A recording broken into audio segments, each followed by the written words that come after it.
জুলাই শহীদ স্মৃতি ফাউন্ডেশনের উদ্যোগে চট্টগ্রাম জেলার আহতদের অর্থ সহায়তার চেক হস্তান্তর করা হচ্ছে। বিস্তারিত জানাতে এই মুহূর্তে চট্টগ্রাম শিল্পকলা একাডেমিতে আছেন রিপোর্টার শফিকুল আলম। সরাসরি যাচ্ছি তার কাছে। জুলাই শহীদ স্মৃতি ফাউন্ডেশনের উদ্যোগে চট্টগ্রামে জুলাই বিপ্লবে আহত 113 জনকে 1 লাখ টাকা করে চেক হস্তান্তর করা হচ্ছে। সেখানে উপস্থিত রয়েছেন চট্টগ্রামের জেলা প্রশাসক ফরিদা খানম এবং বিভাগীয় কমিশনার এবং জুলাই স্মৃতি ফাউন্ডেশনের সিইও অর্থাৎ মীর মাহবুবুর রহমান মুগদের ভাই মীর মাহবুবুর রহমান স্নিগ্ধ।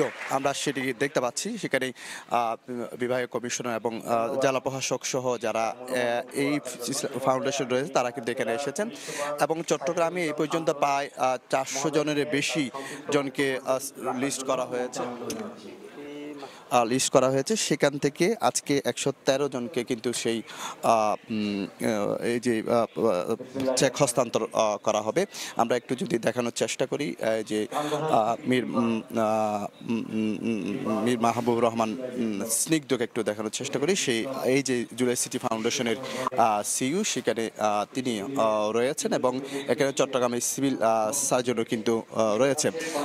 এই মুহূর্তে আমরা একটু দেখানোর চেষ্টা করি। এখানে চট্টগ্রামের যারা আহত হয়েছে প্রায় 500-এর বেশি, তাদেরকে মধ্যে আজকে 113 জনকে আনা হচ্ছে। ইতিমধ্যে প্রায় 250 জনকে কিন্তু সেই পুরস্কার যে চেক হস্তান্তর করা হয়েছে এবং চট্টগ্রামে এখন যে শহীদ হয়েছেন সেই যে তথ্য সেটি মোট 9 জন। আমরা একটু দেখানোর চেষ্টা করি।